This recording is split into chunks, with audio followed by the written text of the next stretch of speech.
Olá, irmãos. Hoje nós começamos a falar um pouco sobre as cinco solas, ou os cinco somente, da Reforma Protestante, que compõem o fundamento básico daquilo que nós cremos. E hoje eu quero falar, conforme descrito aí no link, sobre o sola scriptura. Sola scriptura vem exatamente em primeiro lugar, uma expressão em latina ou em latim que significa basicamente somente a Escritura, somente a Bíblia Sagrada. Esse é o fundamento primeiro da fé protestante, e nesse mês da Reforma Protestante nós precisamos parar um pouco e refletir acerca de qual é o significado daquilo que cremos e quais são os fundamentos da nossa fé. Quando nós afirmamos sola Escritura, precisamos entender que nós estamos lidando com um princípio de autoridade. Mas antes de eu falar sobre esse princípio de autoridade, que é a Escritura para a Igreja de Deus, para o crente de um modo geral, é preciso que se entenda, irmãos, que por autoridade nós não estamos dizendo com isso que a Bíblia é a única autoridade que temos. De fato, a Bíblia é a autoridade inigualável, porque somente ela é inerrante, né? Somente nela não contém erros. Portanto, ela é a nossa autoridade máxima, neste sentido que fundamenta tudo aquilo que devemos crer.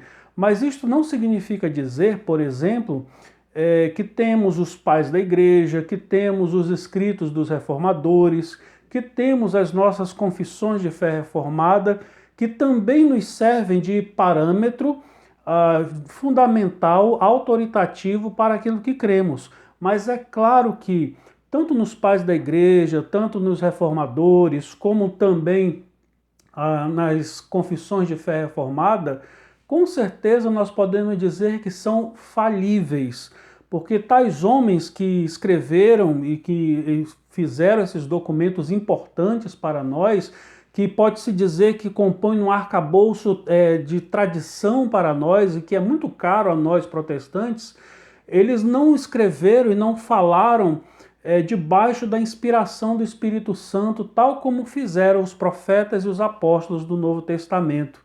Tá certo? Então, mas eu quero dizer o seguinte, que embora nós afirmemos só a Escritura, somente a Bíblia, isto não significa dizer que nós, como protestantes, abolimos tudo aquilo que foi escrito pelos pais da igreja, pelos reformadores e pelas confissões de fé reformada. Portanto, essas tradições também têm importância para nós, tem fundamento doutrinário e importante para nós também. Pois bem, mas quando falamos só a Escritura, somente a Escritura, nós estamos lidando com algo que Martinho Lutero já teve que enfrentar nos seus dias e que hoje também não é diferente, que é o princípio de autoridade bíblica, ou qual é o papel que a Bíblia tem na vida, no pensamento e na prática do povo de Deus.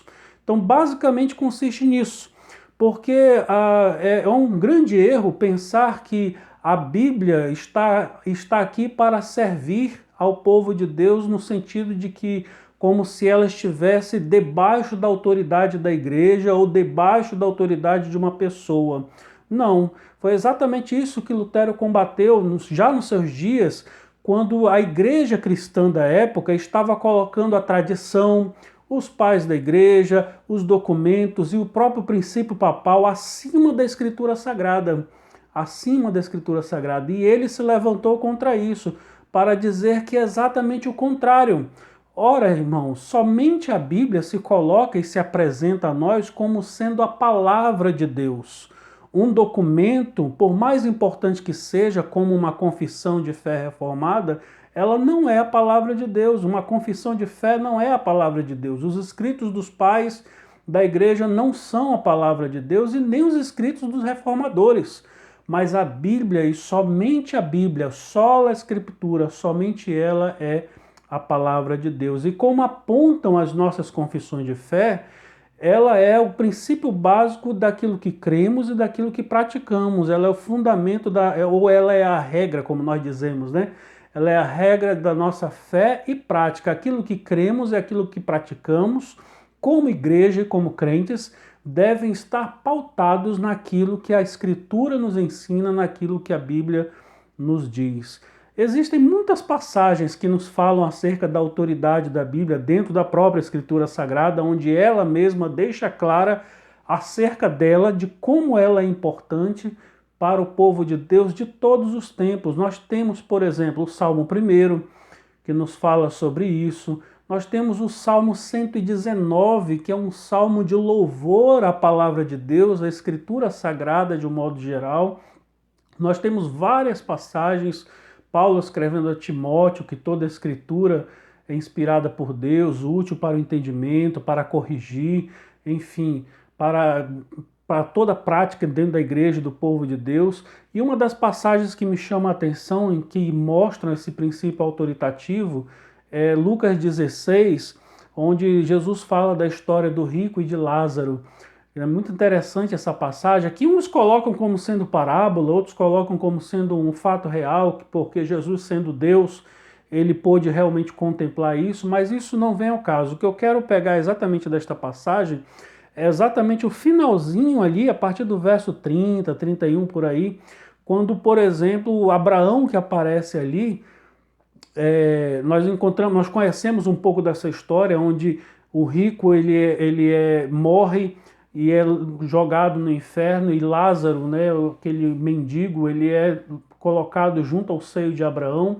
É interessante que o rico, que está em angústias no inferno, ele suplica a Abraão, ele contempla Abraão de lá. Depois você lê aí Lucas 16, e ele suplica que Lázaro possa voltar, ou algum dos mortos possa voltar do além e falar aos seus irmãos e aos seus parentes da triste realidade do que é o inferno. E é interessante que Abraão diz assim para ele: olha, eles têm Moisés e os profetas, que eles possam ouvi-los. Abraão diz exatamente isso. O Abraão coloca a autoridade sobre aquilo que os profetas e aquilo que Moisés escreveu, ou seja, a Bíblia, a palavra de Deus. E é interessante que lá o rico diz o seguinte, é o rico é quem diz o seguinte: não, pai Abraão, é melhor que um dos mortos possa voltar do além e dizer acerca da realidade de tudo isso aqui. E Abraão retruca ou responde dizendo o seguinte: olha, se eles não ouvirem a Moisés e aos profetas, eles não vão ouvir, ainda que ressuscitem algum dos mortos, né, e conte toda a realidade. Olha a importância e o fundamento da Bíblia.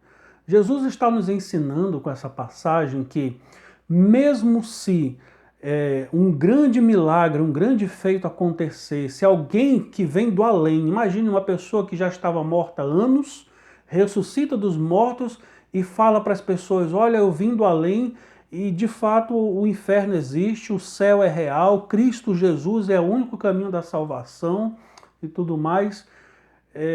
O que Jesus está dizendo é que, mesmo se isso acontecesse, não seria o suficiente para convencer alguém do pecado, da justiça e do juízo, porque isto não seria maior e mais maravilhoso e mais espiritual do que a própria Escritura Sagrada. Se nós não conseguimos ouvir a Escritura Sagrada, isso aqui é muito importante para nós, irmãos. Se nós não colocamos a Bíblia como sendo fundamento da nossa fé e daquilo que cremos, não são milagres, não são coisas extraordinárias que vão nos convencer do pecado, da justiça e do juízo. Somente a Bíblia, só a Escritura, somente a Escritura Sagrada é o fundamento daquilo que cremos, e não há nada mais espiritual do que a própria Bíblia, porque ela é a palavra de Deus, procede do coração do próprio Deus, e somente ela é capaz de transformar o coração do mais vil pecador. Não é um milagre, não é um feito extraordinário como esse que Jesus ilustra nessa passagem de Lucas 16, que é capaz de transformar o homem, mas somente a Escritura Sagrada, quando o Espírito Santo a toma e aplica no coração do pecador. Lá na Confissão de Fé Reformada de Westminster, que nós cremos, tem algo muito interessante que mostra exatamente esse princípio autoritativo e autoridade da Bíblia, que diz assim que à Escritura nada se acrescentará, nem por novas revelações do Espírito. Olha só, a Escritura Sagrada nada vai ser acrescentado, nem por novas revelações do Espírito, nem se fosse possível isso.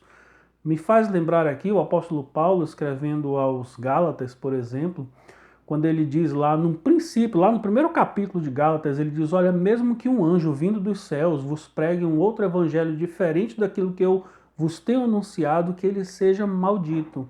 Eu sempre gosto de frisar isso. Mesmo que um anjo venha dos céus, Paulo não está falando de um demônio vindo do inferno. Ele não está dizendo de um demônio vindo do inferno, mas um anjo vindo dos céus. Vos pregue um evangelho diferente daquilo que vos temos anunciado, que seja ele anátema, maldito. Queridos irmãos, nós vivemos dias de grande confusão doutrinária e de grande perdição da igreja nesse sentido também, porque nós esquecemos a igreja cristã evangélica de um modo geral, mas nós que somos protestantes reformados não podemos nos esquecer que a Bíblia é o fundamento da nossa fé. A Bíblia é o fundamento daquilo que cremos, a Bíblia é o fundamento daquilo que cantamos, a nossa liturgia deve estar baseada naquilo que a Bíblia diz, a Bíblia é o fundamento daquilo que praticamos, daquilo que pensamos, todos os nossos pensamentos, todas as nossas opiniões, toda a nossa prática, todo o nosso culto que prestamos a Deus, tudo deve rodear ou deve estar sendo norteado pela Escritura Sagrada, porque ela e somente ela é a palavra de Deus, e ela, somente ela é inerrante e infalível em todas as suas afirmativas, em todas as suas promessas.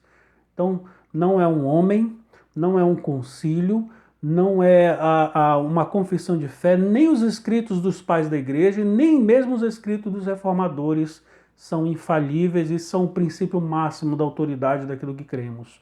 Mas todas as coisas, tudo isto que eu falei, deve ser julgado ao crivo e à luz das Escrituras Sagradas. É isso que significa afirmar e vivenciar o sola Escritura, somente a Bíblia. Então, quando ouvirmos alguma coisa, quando ouvirmos uma canção que se diz evangélica, a música gospel, né? Quando ouvirmos uma mensagem, uma pregação, quando ouvirmos uma afirmativa, uma opinião, a pergunta que devemos nos fazer é: tem fundamento bíblico? O que a Bíblia diz sobre isso? Se você pensa assim, você está levando a sério e você está demonstrando ser um legítimo herdeiro da reforma. Sola Escritura, somente a Bíblia é o fundamento daquilo que cremos. Então, essa foi nossa primeira reflexão desse dia de hoje, tá bom? A próxima reflexão é que falaremos somente Cristo, solos Cristos, na próxima segunda-feira, se Deus assim nos permitir. Deus te abençoe, querido. Uma boa noite para você.